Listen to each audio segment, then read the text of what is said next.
Jaja, la nouvelle cave à vin nature, vient de pointer le bout de son nez qui est Fulchiron dans le 5e, ce qui nous a donné envie de nous poser une question simple, c'est quoi Jaja?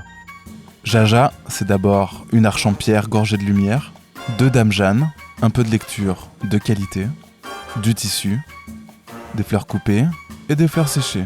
Mais Jaja, c'est aussi et surtout Antoine Cochen et Chloé Courbière Je fais une connerie. qui nous racontent la genèse de cette cave aux multiples facettes.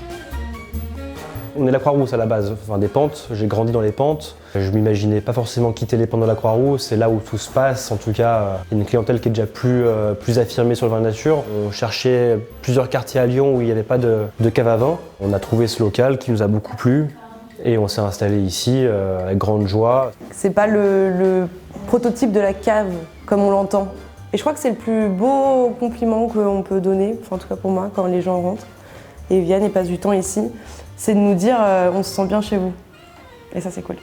À la base, Jaja Power, ça a été créé par Laura et moi. Et ensuite, on s'est associé donc avec Chloé, ma compagne, pour créer Jaja, une cave à vin et lieu vivant. Laura, elle nous permet d'avoir un recul, un œil extérieur qui est hyper important.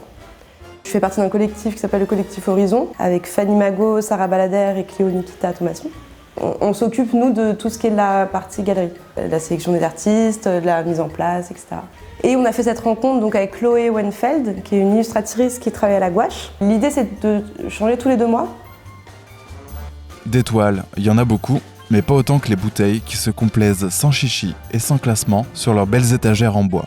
Parmi elles, on trouve des étiquettes plutôt classiques, d'autres plus graphiques, et certaines presque psychédéliques. Impossible alors de ne pas demander à nos hôtes de nous parler de leur quille coup de cœur.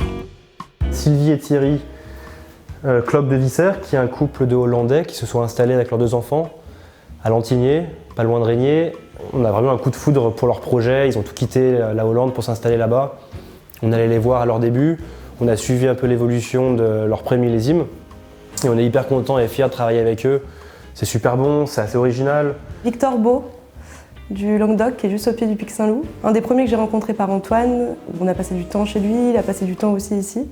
Donc ça a été aussi une vraie rencontre humaine. Et d'aller voir avec lui ses vignes, son chai, il en parle hyper bien et c'est un vrai passionné. J'ai l'impression que nous, depuis le début, même à Odessa à l'époque, on défendait vraiment les vignerons. C'est-à-dire que si on décide de bosser à fond avec un vigneron, c'est chaque année. Si l'année est moins bonne, on va quand même prendre les vins et puis on va défendre le travail du vigneron ou de la vigneronne. Être vigneron aujourd'hui, c'est plusieurs métiers à la fois. C'est comptable, c'est commercial, c'est agriculteur. C'est toujours intéressant d'aller sur place, sur le terrain, pour vraiment se rendre compte de ce que c'est qu'être vigneron. Je dirais que ça nous donne aujourd'hui plus de légitimité à faire notre travail, notre métier. En résumé, si vous cherchez du vin nature mais que vous n'êtes pas contre un vernissage, un nouveau tatouage ou un vigneron de passage, c'est chez Jaja que ça se passe.